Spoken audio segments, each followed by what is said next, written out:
안녕하세요, 여러분. 이번 시간에 함께할 작품은 운의 원리라는 책인데요. 돈과 운을 부르는 5가지 인생 전략이라고 되어 있네요. 자, 운 공부가 바로 인생 공부다. 20년간 억세게 운 좋은 1000명을 인터뷰하면서 알게 된 좋은 운은 부르고 나쁜 운은 피하는 운 조절의 기술이라고 되어 있네요. 저자는 막스 퀸터라는 분이시고요. 프롬북스에서 나왔어요. 홍보람 님이 옮기셨고요. 자, 여러분, 평상시 운에 대해서 어떤 생각들을 갖고 계세요? 아무리 노력해도 운 좋은 사람 못 이긴다라는 얘기도 많이들 하잖아요, 저희가. 예, 그러면, 과연 운이란 뭘까? 좋은 운은 행운이 왔다고 하고, 나쁜 운은 이제 불운이 왔다라고 하잖아요. 예, 그래서 정말 관심이 가고, 꼭 읽고 싶었던 책입니다. 네. 저자에 대해서 먼저 좀 살펴볼게요. 막스 퀸터. 영국에서 태어나 11살 때 미국으로 이주했다. 1949년 프린스턴 대학교를 졸업하고 50년에서 51년 미군에 복무했으며 51년에서 55년 비즈니스 위크에서 이후 타임에서 편집자로 일했다. 13살부터 주식 투자를 시작한 그는 스위스 은행에 근무하면서 돈의 과학적 관리법과 투자 기술을 터득하기도 했다. 98년까지 살아가는 내내 투자의 최전선에서 엄청난 자산을 형성했으며 월스트리트 저널을 비롯한 투자 관련 매스컴에 돈을 불리고 관리하는 방법에 관한 칼럼을 다수 기고했다. 50년대 중반 벼락 같은 행운을 경험하고는 삶의 계획이 완전히 변한 후부터 운과 관련된 이야기나 이론을 수집하는 데 심취했다. 기사 작성을 위해 수천 명의 사람들을 인터뷰하면서 그들에게 운에 관해 질문하기도 했다. 이를테면 운을 경험한 순간이라든가 운에 관한 생각, 운을 통제하려 했던 시도에 관해 물었다. 특히 지나치게 운이 좋은 사람과 지나치게 운이 나쁜 사람들에게 특별히 더 관심을 가졌다. 그 결과 운을 부르는 특별한 삶의 방식이 있음을 알게 됐고 그 자세한 내용을 이 책에 담았다. 다수의 매체에 기고했으며 지은 책으로는 돈의 원리 등 26권이 있다. 그렇다고 하네요. 자, 목차를 그러면 함께 같이 살펴볼게요. 목차.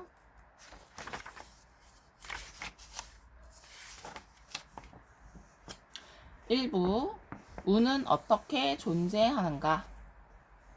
2부 운의 속성에 관한 고찰 몇몇 과학적 시도 무작위 이론, 초자연 이론, 동시성 이론이 있네요. 3부 운의 속성에 관한 고찰 오컬트와 신비주의적 시도 숫자, 운명과 신, 부적과 별자리, 그리고 전조 4부 운을 바꾸는 5가지 전략. 자, 저희가 관심 있는 부분은 바로 이 부분이죠. 여정의 한복판에서 거미줄 구조, 직감 능력, 행운의 여신은 용감한 자를 돕는다. 톱니 효과, 비관주의의 역설 이렇게 나와 있어요. 운이 과연 존재할까요? 여러분 어떻게 생각하세요? 이 책을 만난 것도 운입니다. 로또에 2번 당첨되고 사고와 악재를 피하고 귀인을 만나고 부자 되고 성공하고 살아남은 사람들의 놀라운 이야기 속 운의 원리. 좋은 운, 타고나지 못했어도 만들 수는 있다. 운은 볼 수도 만질 수도 없는 것이다. 하지만 느낄 수는 있다. 운은 겪어보면 알 수 있다. 그렇다면 우리 자신이나 다른 사람에게 유리하도록 운을 다룰 수도 있을까? 과학에서부터 종교에 이르기까지, 수학자에서부터 마술사에 이르기까지 막스 귄터는 운의 역사와 이론을 대중적인 방식으로 소개한다. 그 과정에서 운의 실체를 드러내고 운을 어떻게 다룰 수 있을 것인가에 대해 신중한 태도로 과학적 결론을 내놓는다. 엄청난 행운이 따른 사람들의 예를 들며 그 속에 숨겨진 진실을 논리적으로 끌어내고 이를 통해 운 좋은 사람들이 공통적으로 가지고 있는 5가지 삶의 태도, 즉 운을 만드는 요소를 형성하는 간단한 공식을 제시한다. 이 5가지 전략만 따르면 누구든지 운을 더 좋은 방향으로 개선할 수 있다 라고 되어 있거든요.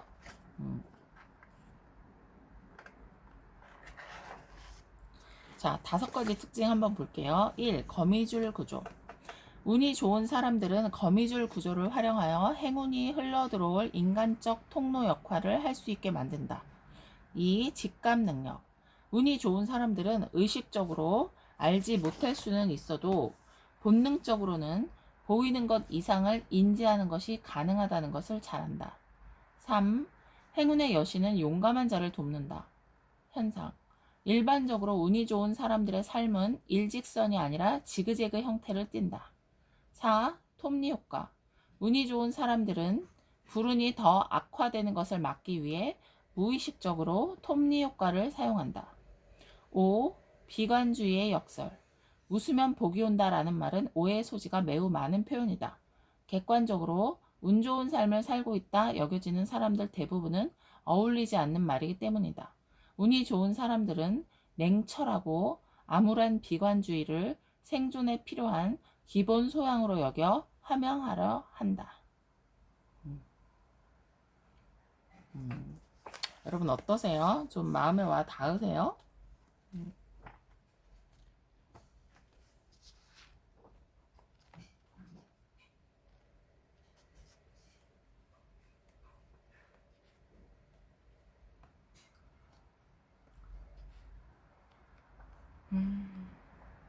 저는 이 중에서 지금 그 직감 능력에 대해서 좀 관심이 좀 많았거든요. 직감 능력이요. 직감은 지식과 비슷하지만 완전히 신뢰하기는 힘든 정신작용의 일부다. 어떤 사람들은 다른 사람들보다 직감을 더 많이 신뢰한다. 이들이 믿는 직감의 일부는 정확할 때도 있고 정확하지 않을 때도 있다. 확실한 것은 정확한 직감을 만들어낸 후 그 직감을 믿고 그에 따라 행동하는 능력이 행운을 불러오는데 도움이 될 수 있다는 것이다. 운이 좋은 사람들은 실제로 이런 능력을 상당한 정도로 가지고 있다. 직감 능력이란 단어를 들으면 신비주의 느낌이 들지만 살펴보면 그렇지 않다. 직감 능력은 합리적인 방식으로 설명이 가능하다. 더군다나 이 능력이 학습될 수 있다는 유력한 증거도 존재한다. 라고 되어 있어요. 저는 여기서 이제 여러 가지 규칙이 있는데요. 첫 번째 규칙 알려드릴게요. 첫 번째 규칙.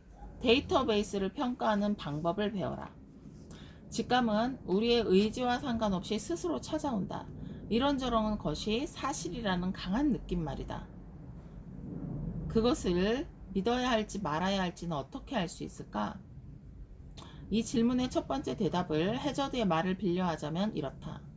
저는 기초가 되는 데이터베이스가 단단한지를 자문해봐요.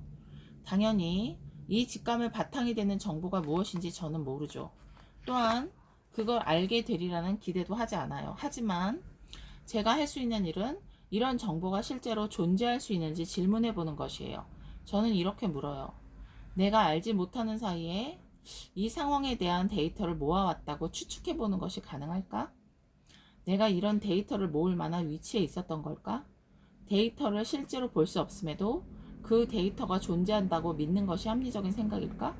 만약 그에 대한 대답이 그렇다이고 직감 또한 강렬하다면 저는 그 직감을 따르는 편이에요.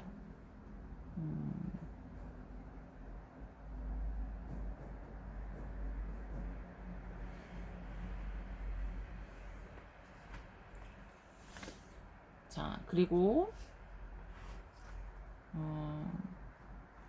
방금 만난 사람에 대한 직감은 신뢰하지 말래요. 절대 첫 만남에서 느낀 직감에 따라 감정이나 돈을 약속하면 안 된대요.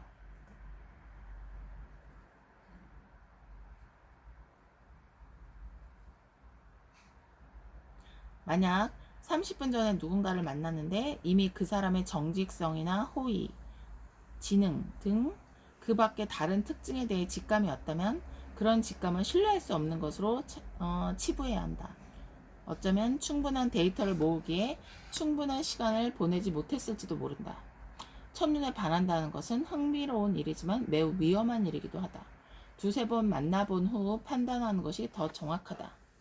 첫 만남에서 알 수 없었던 것을 나중에서야 알게 되면 골치 아픈 일을 겪을 수 있다.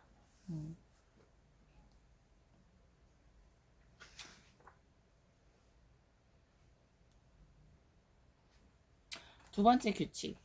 직감과 바람을 혼동하지 말라. 만약 당신의 직감이 무언가가 맞다고 말하고 있는데 당신도 그것이 맞길 너무나 간절히 바라고 있다면 그 직감은 의심해야 한다. 나쁜 직감들 중 상당수는 그저 직감인 척하는 강한 바람입니다. 하고 박사가 말했대요. 직감과 바람이 머리와 마음속을 휘젓고 다니면 이 두 가지는 헷갈릴 정도로 비슷하게 느껴진다. 물론 직감에 대해 완벽한 확신을 갖는 것은 불가능하다. 직감은 알 수 없는 방식으로 서로 관련 맺고 있는 미지의 정보들로 형성된다. 그게 바로 직감의 본질이다. 알 수 없는 방식으로 서로 관련 맺고 있는 미지의 정보들로 형성된다. 하지만 직감을 검토해보고 그 주변을 더듬어보고 얼마나 강한 직감인지, 그 직감을 이루고 있는 것이 뭔지 테스트해보는 것은 가능하다. 그것은 바로 직감을 의도적으로 작게 나누어 분석하는 것이다.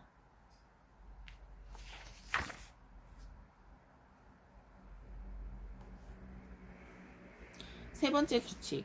직감이 자라날 여지를 만들어두라. 직감은 사실들로 구성되어 있지만 감정의 형태로 다가온다. 젠들린 박사에 의하면 많은 사람들이 자신의 감정에 그리 주의를 기울이지 않는다. 이것은 많은 사람들이 직감 능력을 잘 개발시킬 수 없는 이유다. 직감을 잘 사용하려면 자신의 감정에 귀를 기울이고 감정을 존중하고 감정이 하는 말을 다 들어줘야 한다. 어쩌면 이 규칙이 세 가지 규칙 중 가장 중요하다고 할 수 있다. 이해하려는 행동으로 직감을 억누르지 말라.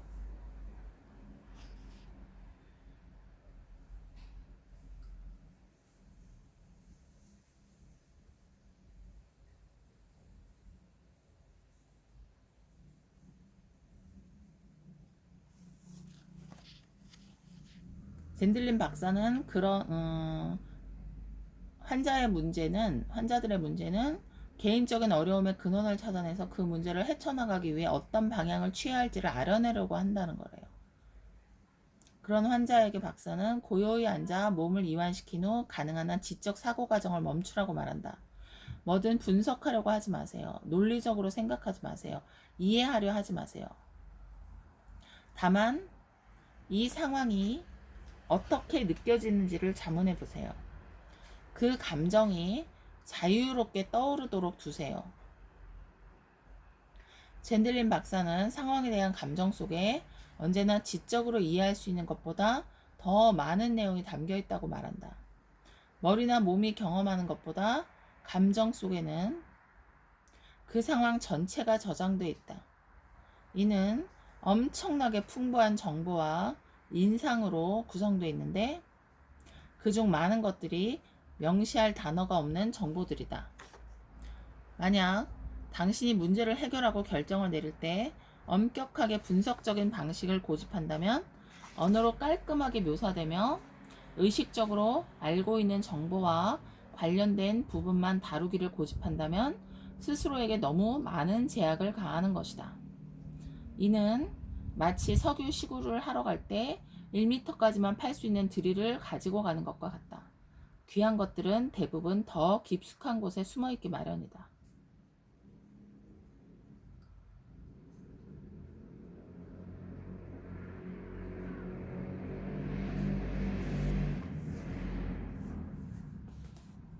이유나 설명을 요구하기보단 그저 감정을 더 많이 끌어내려 해야 한다. 본능적으로 직감을 잘 따르는 사람들은 살면서 결정을 내려야 하는 매 순간마다 이런 과정을 거친다. 아이들은 직감을 사용해 결정을 내리고 진실을 포착하는 경우가 많다. 하지만 나이를 먹으면서 어떤 사람들은 그런 능력을 그대로 유지하지만 어떤 사람들은 분석적인 추론으로 직감을 억누른다.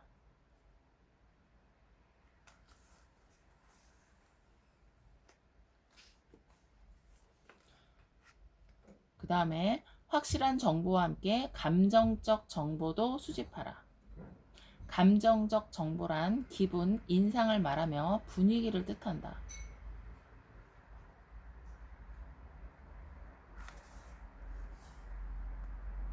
남성은 자신이 접할 수 있는 정보를 확실한 정보로 제한한다면 여성은 감정적 정보, 즉 직감과 같은 것들을 다루고 있다. 여기 이제 예화를 하나 예로 들고 있거든요. 남자는 정보, 사실만 말하고 있는데 여성은 감정적 정보, 직감을 얘기하고 있대요. 여자는 증거는 없어요. 하지만 오감을 이용해서 받아들이래요. 분위기를 잘 이용하고 싶다면 주변 분위기를 완전히 받아들이려 노력해야 한다. 분위기란 인상인데 공간 속을 부유하는 인상이다. 이런 분위기는 때때로 얼마간 텔레파시로 전달되는 것 같다. 추는 꼭 초능력의 관점이 아니라 분위기는 일상생활에서 발견되는 직감, 즉 의식의 개입 없이 수집된 관찰 정보로 설명될 수 있다.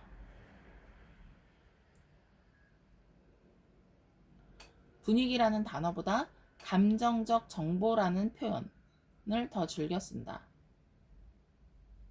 어떤 설명 방식을 선호하는가와는 상관없이 감정과 인상의 세계는 분명 존재한다. 이를 활용하려고 노력하는 사람에게 이 세계는 보물들로 가득한 곳이다.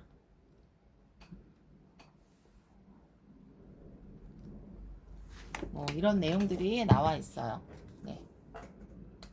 자, 운의 원리. 지금까지 살펴봤는데요. 자, 항상 보통 머리가 좋은 사람들이 머리로 분석을 하려고 많이 하잖아요. 논리적인 근거를 내려고 하고요. 근데 운이라는 것은 머리나 분석, 논리를 따라가기보다는 감정, 지금 내가 이 상황에서 이 분위기에서 느끼는 나의 느낌, 감정, 인상, 공기의 흐름 이런 것들을 따라가래요. 그러면 행운을 잡을 수 있다라고 얘기를 하거든요. 왜 우리 주변에서 보면 직감이 유난히 발달한 사람들 있잖아요. 물론 남자보다 여자가 직감이 더 발달되어 있다고 하는데 여자들 중에서도 뭐 성별을 떠나서도 유난히 직감이 발달된 사람들이 있어요. 이런 사람들이 보면 판단력도 좋고 선택의 순간에 행운도 많이 거머쥐는 것 같아요. 그래서 이렇게 운에 대해서 좀 관심 있는 분들은 이 책을 꼭 좀 자세히 한번 읽어보시고 본인의 일상에 운이 더 많이 작용할 수 있도록 그렇게 운을 가까이 끌어들이는데 직감 능력을 좀 더 활용해 보셨으면 좋겠습니다. 네, 오늘은 여기까지 하겠습니다. 여러분 안녕히 계세요.